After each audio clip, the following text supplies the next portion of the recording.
sorum şu, güvenlik duygusunun aşktaki temel gerilimlerden biri olduğunu söylediniz. Ben de buna inanıyorum. Hepimiz sonuçta bir güvenlik arıyoruz bir ilişkide.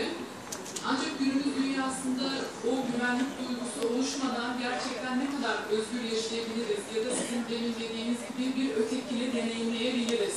Ben bunu şuna benzetiyorum. Bir bebeğin annesinin varlığına, yanındaki varlığına güvenmeden nasıl keşfe çıkabilir? Biraz da bunun gibi değil midir acaba? Yani belirli bir düzeyde güven gerekmez mi? Teşekkür ederim.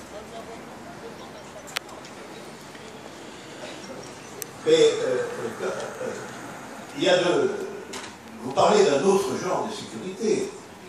C'est-à-dire, vous parlez non pas d'un calcul sécuritaire, mais de la construction d'une sécurité dans la relation à l'autre, justement. Ça, c'est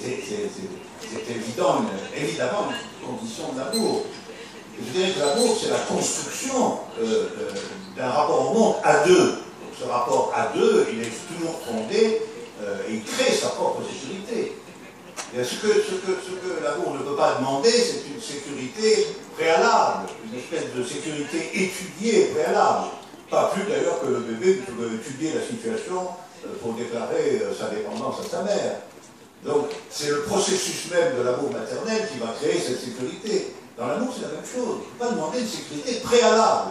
La sécurité, elle est construite dans la relation amoureuse elle-même, ou elle ne l'est pas. Et si elle ne l'est pas, on va avoir jalousie et destruction. Aslında yakın sorular soruluyor da benim 3 manzara çizmek istiyorum. Teslimiyet üzerine daha çok. Güvenliği ve egoyu daha sorgulayan bir şey bu. İçeri alma anlamında, içinde olmak ve içine girmek anlamında. Yani güzel bir manzaranın içinde olduğumuzda onu içimize alırız. Almazsak o manzarayı yaşayamayız. Ya da güzel bir yemeği yemek istediğimizde onu içimize alırız. Bu aynı zamanda egomuzu tatmin eder, güvenlik duygumuzu da sarsar. Yani bir manzarada ağacın dibinde oturduğumuzda bizi herhangi bir şey zarar verebilir. İçinde olmak ise yani bir sarayın kapısını toplu olarak yıkmaya gitmek.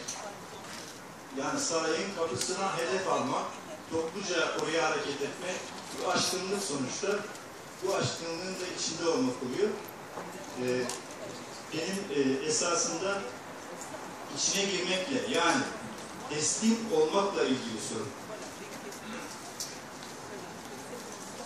Sorun bu yani, teslim olmak. Yani şöyle söylemeye çalışıyorum, teslim olmak aslında başkaldırının bir yönü. Yani biz bir şeye teslim olarak baş kaldırıyoruz. Aslında baş kaldırdığımız şeyin içinde olma adına baş kaldırıyoruz. Allah'a teslim olacak. Söyleyelim.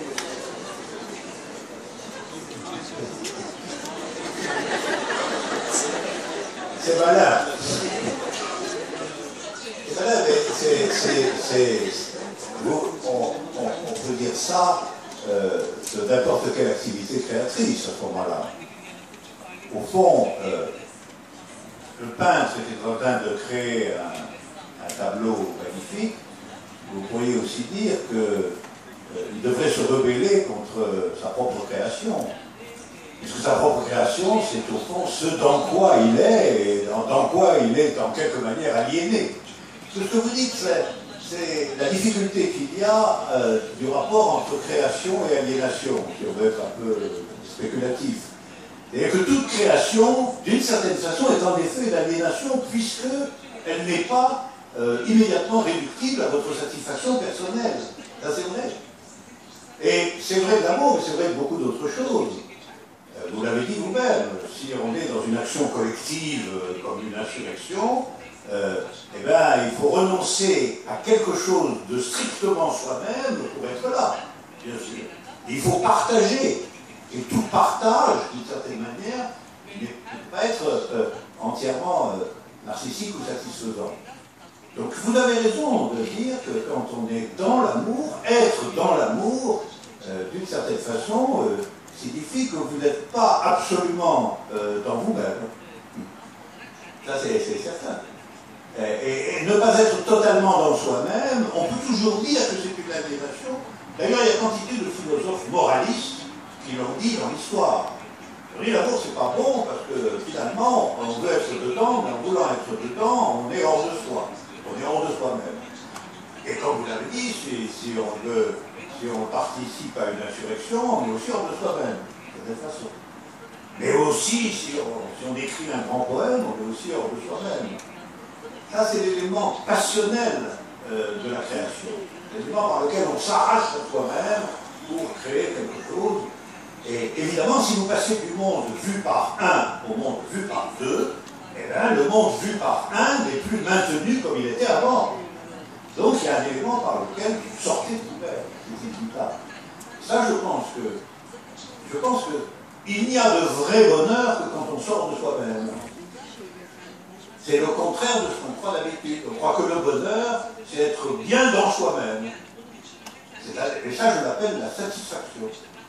Et le vrai bonheur, c'est pas être bien dans soi-même, c'est voir qu'on peut être beaucoup plus que soi-même. Qu'on peut être hors de soi-même et beaucoup plus que soi-même. Et l'amour est l'expérience la plus immédiate de ça. Que l'amour dit, nous sommes tous un, mais nous pouvons aussi être deux. Nous avons ce pouvoir. Ça s'appelle l'amour, le pouvoir d'être deux. C'est pour ça que j'ai souvent dit que l'amour, c'est le communisme minimum. C'est la communauté. Arkadaşlar lütfen yarım saat ara, açık oturumda zaten yine sorular yöneltebilecek.